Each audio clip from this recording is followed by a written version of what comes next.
네, 블루캠프 오늘은 한준호 더불어민주당 최고위원과 함께합니다. 어서 오세요. 네, 안녕하십니까. 미국 특사단에 포함이 되시더라고요. 네, 그렇게 됐습니다. 언제 가십니까? 일정 나왔어요? 일정을 지금 조율하고 있고요. 네.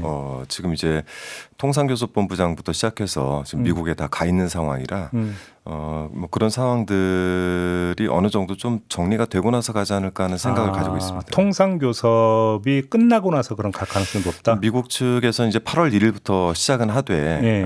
협상 계속해 나가겠다라고 입장을 내고 있는 중인 것 같고 오. 그리고 저희 입장에서는 지금 이제 일본이 상호관세 25%에서 15%로 그렇죠, 지금 그렇죠. 떨어뜨리지 않았습니까? 그러니까 이러한 부분들 다 고려해서 아마 협상 중인 걸로 알고 있는데 저희는 이제 그런 과정들을 보면서 일정 조율이 좀 되지 않을까 싶습니다. 그러면 지금 최고위원님 말씀에 따르면 그 관세 협상 타결이 된 다음에 일정이 나올 가능성이 높다 이런 말씀이시네요. 높다기보다 지금 뭐 일정에 대해서는 일절 저희에게 아직 연락이 없어서 그냥 추측을 해보는 거죠. 저희도 이렇게 뭐 그 날짜를 마냥 기다리면서 이렇게 있을 수가 없어서 네, 대신 요즘은 뭐 이제 관련된 기업들 현안들 같은 것들 점검을 좀 하고 있는 중이죠. 그래요? 네. 일단 협상자니 그 특사 단원끼리는 어떻게 상견례 한번 모임은 있었습니까? 지금 이제 박용만 회장님과는 제가 3년 전 대통령 후보 수행실장 시절에 한번 만난 적은 있었는데, 네, 지금 그냥 그 유선상으로만 서로 연락을 주고받고 그래요? 있습니다. 네. 상견례는 아직은 안 네, 하셨고. 네. 근데 조금 전에 최고위원 말씀에 따르면 그럼 8월 1일 전에 네. 한미 간 통상 협상이 타결이 안 될 수도 있다 이런 뜻으로 들리는 거 맞습니까? 그렇진 않을 그건 것 같고요. 아닙니까? 네, 뭐 최선을 다하고 있다라고 듣고 있습니다. 알겠습니다. 아무튼 이제 25일 내일이죠. 네. 한미가 이제 2+2 협상이 있으니까 네, 네. 일단 좀 이걸 좀 봐야 될 것 같네요. 네. 알겠습니다. 강선우 여가부 장관 후보자가 결국 사퇴를 했습니다. 네. 어떻게 평가하십니까? 우선 뭐 저는 이제 동료 의원이자 개인적으로는 지난 대선에서 같이 토론단에서 일을 했던 사이라 예. 안타깝죠. 다만 본인의 고심 끝에 예. 당과 대통령께 부담을 안 줘야 되겠다라는 생각을 한 것 같습니다. 근데 사실은 좀 짚어야 될 게 이진수 교육부 장관 후보자 지명 처리를 할 때도 네. 그 강선우 후보자는 그냥 가는 걸로 이렇게 되어 있었고 그래서 왜 그랬을까 했을 때 우상호 정무수석이 방송 인터뷰에서 뭐라고 했냐면 여당 지도부 입장이 가장 중요한 고려 요소였다 이렇게 밝혔거든요. 네. 여당 지도부의 일원이시잖아요. 그렇죠. 어떤 입장이셨습니까? 저는 이제 후보자의 의중과 네.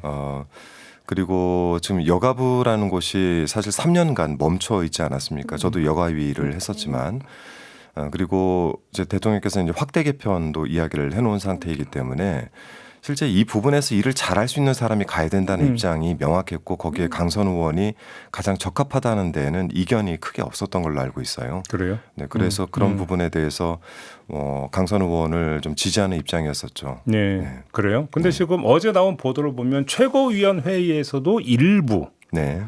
거취를 결정해야 되는 거 아니냐 의견이 나온 바가 있었다는 보도가 있었는데 맞습니까? 혹시 다른 최고위원이나 이런 분들이 그런 거 주장한 적이 네, 있었나요? 이제 비공개 최고위원이라 저희가 이제 뭐 거기에 대해 상세하게 말씀을 이렇게 오픈돼서 말씀드리기 좀 어려우나 어제자로 이제 강선우 후보에 대한 여론조사 결과가 35대 한 65 정도로 나오고 있는 상황이었고 추가적인 이야기들이 계속 나오고 있는 상황이라 예. 거기에 대해서 이제 우려의 이야기들은 좀 일부 나왔을 수 있겠죠. 네. 그러니까 여기서 여당 지도부가 당 지도부 다시 말해 최고위원 단위일 수도 있고 원내 지도부일 수도 있는데 아무튼 그게 네네. 뭐든지 간에 결과적으로 여당 지도부가 강선우 후보자를 그냥 계속 가는 걸로 만약에 그렇게 그 이야기를 해왔다면 네. 민심 내지 여론과 좀 동떨어져 있었다라는 평가를 받을 수도 있거든요. 그런 지적에는 동의를 하십니까? 물론 이제 그런 여론에 대한 것들을 다 감안하지 못했다라는 예. 지적에는 예. 뭐 아프게 받아들이고 있습니다. 다만 예.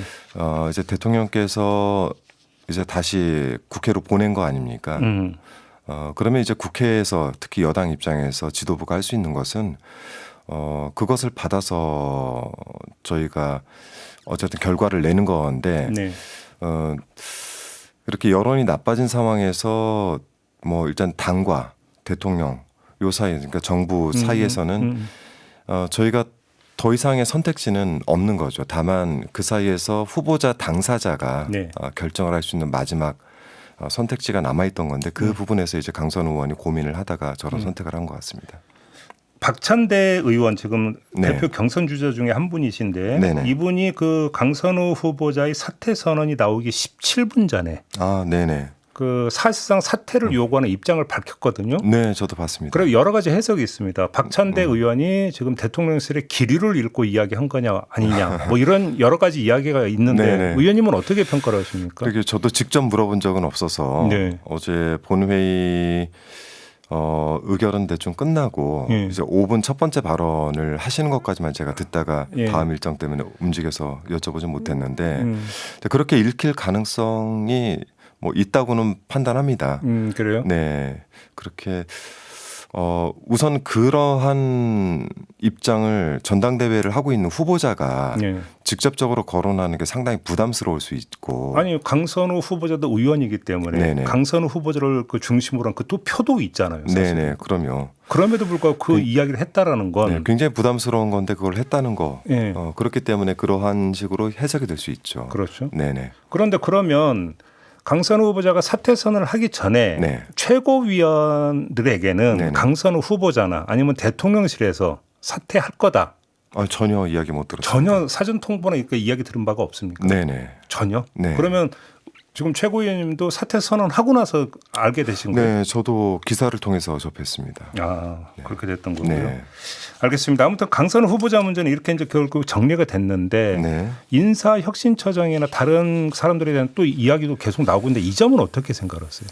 그러니까 이제 뭐 말씀 주신 요지는 최근에 한 4분 정도 뭐 스스로 이제 본인이 사퇴한 경우도 있고 지명 철회를 한 경우도 있는데 그렇죠. 강준욱 그리고 비서관도 또 있었고 문제가 예. 이제 불거진 분도 계시고 한데 아무래도 이제 인수위가 없이 출범을 하다 보니 저희가 이제 사람을 발굴을 하는 것보다 되게 추천에 의한 인사들에 대한 검증을 하는 방식으로 가고 있을 텐데 네. 그런 부분에 있어서의 일부 실기도 있을 수 있고요. 네.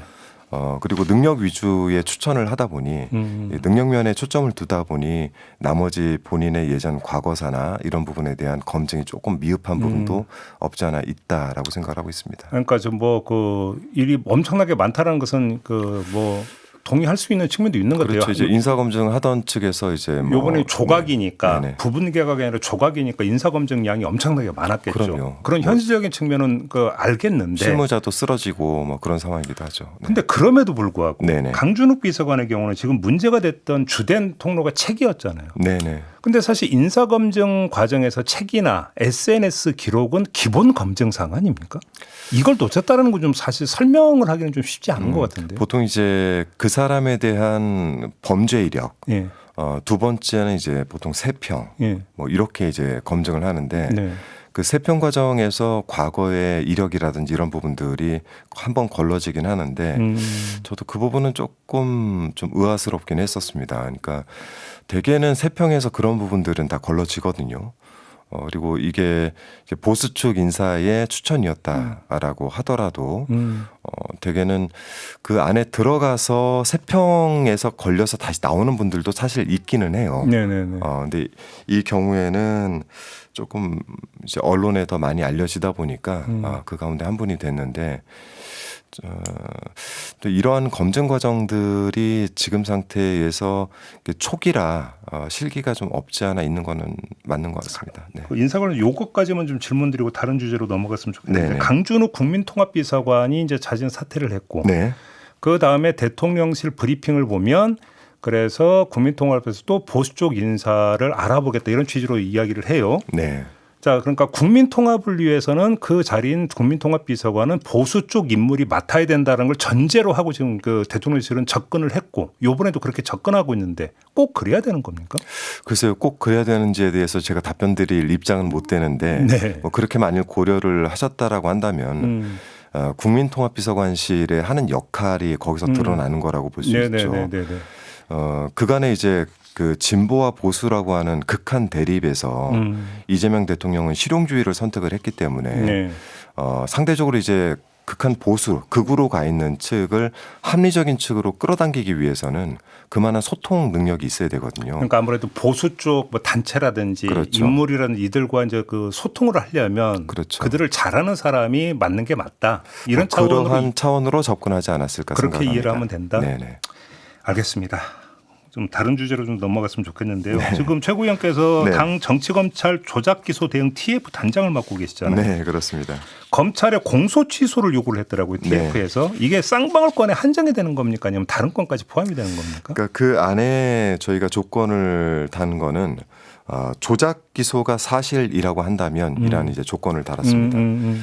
그러니까 실은 이 시작은 윤석열 정권 시작과 함께 본인의 가장 큰 정적이었던 이재명이라는 사람을 제거하기 위해서 시작이 됐던 것이고 그를 위해서 무리한 기소를 하다가 도저히 털어도 안 되니 그 주변들을 털기 시작하면서 예. 그 사람들이 하나둘씩 이렇게 연루가 된 것인데 저는 이런 부분들이 그 정치 검찰들이 무리한 기소 수사에서 시작이 됐다라고 저희가 가정을 하고 들어가서 상황들을 살펴보다 보니 이런 것들이 하나둘씩 밝혀지고 있어서 네. 만일 조작 기소를 저희가 밝혀내게 된다면 여기에 대한 공소 취소를 해야 된다라고 주장을 하는 것이죠. 그러면 역시 이제 그 전제 조건은 조작 기소가 밝혀지면 그렇죠. 그러면 정성호 법무부 장관이 청문회 과정에서 이 문제에 대해서 신중함을 넘어서 약간 부정적인 입장을 표명을 했는데 그건 조작 기소가 아니라는 걸 전제 내지 확인되지 않았다는 걸 전제로 하는 거니까 다른 입장이다 이렇게 이해를 하시는 거예요. 원론적인 입장이라고 봅니다. 그래요? 왜냐하면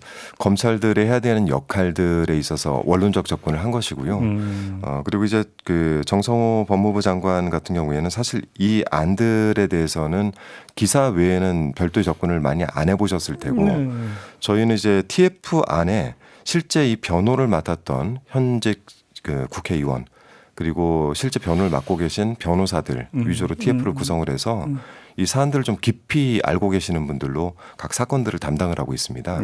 예. 그러다 보니까 뭐 아직 이제 밝혀지지 않은 일에 대해서 법무부 장관이 가타부타 이야기하기는 어려웠겠죠. 그런데 조작 기소라는 개념에서 이거 조작의 기준은 어떻게 되는 겁니까? 조작이라고 하는 거는 기본적으로 사실관계를 떠나서 기소를 하기 위해서 무리한 예를 들어서 검찰이 네. 허위 진술을 강요를 해가지고 그렇죠. 그렇게 그렇습니다. 끌어낸 허위 진술이 그러니까 공소 제기의 주된 근거가 된 경우 뭐 이런 경우로 그런 말씀하시는 것들도 거예요? 포함이 될 수 있습니다. 그래요? 네.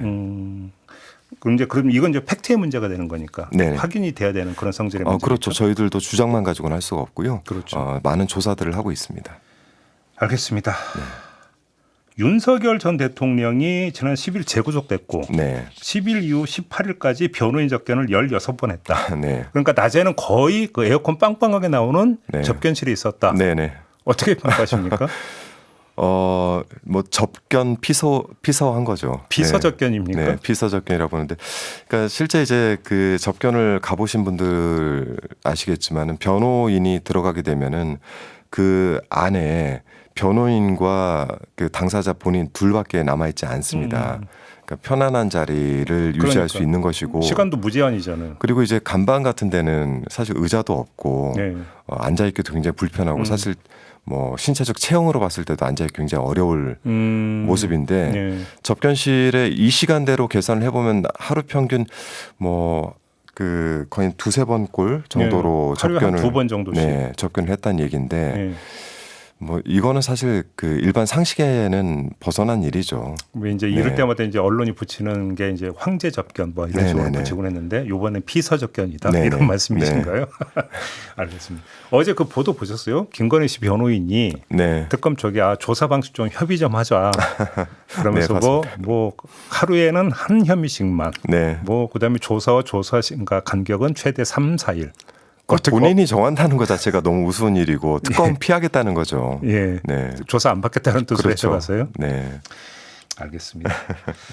지금 그 양곡관리법을 8월 4일에 처리하기로 당 방침이 결정이 된 겁니까? 양곡관리법과 관련해서는 지금 아직 사실 그 지도부 측까지 올라오진 않았습니다. 그래서 이 내용보다는 이제 방송법 같은 경우는 네. 8월 4일을 지금 저희가 예상을 하고 있고, 아 방송사법도 그때 처리합니까? 네네, 방송법 처리를 8월 4일에 지금 할 예정이고요. 예. 이제 국민의힘 측에서는 이 관련해서 필리버스터를 좀 예고하고 있는 상황이긴 합니다. 네, 그래서 그래요? 양곡관리법은 저희가 아직 보고를 못 받았는데, 그러면 최고위원 단위에서 그러면 8월 4일에 처리한다는 거, 방송사법은 처리하는 거 확인을 하신 겁니까? 이거는 이제 원내 지도부로부터 저희가 이야기를 들었죠. 전달받은 네네네. 거고 양곡관리법 얘기는 아직 못 들으셨고. 아직 이야기를 정확하게 못 들은 것 같습니다. 근데 그러면 지금 국민의힘은 그러면 방송사법이니까 하나하나 처리할 때마다 필리버스터 하겠다. 그렇죠. 이제 방송 3법이니까요. 예. 방송 3법에 대해서 방송법 그리고 방송문화진흥회법, 교육방송. 네, 교육방송 여기다가 방송법. 방통위 설치법 개정안도 있잖아요. 설치법 개정안은 이번에 올라오는지 한번 확인해 봐야 될 것 같습니다. 그래요? 제가 알기로는 3법에 대해서는 3법에 대해서. 네, 이번에 처리를 하는 걸로 알고 있습니다. 그래요? 네. 이제 제가 처음 그 22대 처음 발의했던 거는 방송 4법이고요. 네. 네, 이게 이제 한번 그 윤석열의 거부권 행사로 저희가 이미 처리 무산이 된 상태이고 다시 방송 그 과방위에서 만든 방송 3법 그 법에 대해서 이번 처리를 진행을 하는 거죠. 근데 방송 3법을 개정을 하면 이제 그 실무적으로 진행할 게 되게 많은데 그렇죠. 그 실무적으로 진행하는 주체가 방통위잖아요. 그렇죠. 그러니까 그렇게 놓고 보면 방통위 설치법도 같이 개정이 돼야만 되는 거 아닌가요? 그렇죠. 현재는 이진숙 혼자 남아 있는 상태라. 그러니까요. 네. 그 이 폭우 피해 있고 막 했는데 이준석 방통위원장이 휴가 신청 냈었다면서요. 그러게 그것도 정확하게 비가 내리고 있는 시점에 휴가를 신청했다 반려당했죠. 어차피 혼자는 아무것도 못한다는 그런 그러니까 뜻을 인정을 했기 때문일까요? 어떻게 해석을 해야 되는 거예요? 그래도 본인이 해야 되는 일이 있지 않습니까? 예. 네, 재난 방송이라든지 이런 것들은 본인이 책임져야 되는 부분인데 그리고 어쨌든 뭐 방통위를 책임지고 있는 위원장 입장에서 재난 상황에 휴가를 낸다는 건 상식적으로 이해가 안 되는 것이죠. 알겠습니다. 보내드리기 전에 요건 좀 확인만 좀 부탁을 드릴게요. 네네. 지금 이제 그 정부가 증세로 가닥을 잡고 네. 뭐 법인세라든지 몇 가지로 손을 볼 예정이다라는 지금 보도가 나오고 있는데 네, 저도 보도만 봤습니다. 당 차원에서는 얘기된 게 없습니까? 보통 이제 정책위에서 정부 측과 논의를 하고 그렇죠. 그 논의가 어느 정도 진전이 되거나 또는 이제 당 차원의 입장이 필요할 때는 지도부에 이야기를 하는데 아직 이 관련해선 저희가 들어본 적은 없습니다. 그래요? 네네. 정책위 차원에서 최고위원회 보고한 내용은 없고. 네네네. 알겠습니다. 네. 자, 오늘 말씀 여기까지 나눠야 될 것 같습니다. 고맙습니다. 네, 고맙습니다. 안준호 더불어민주당 최고위원과 함께했습니다.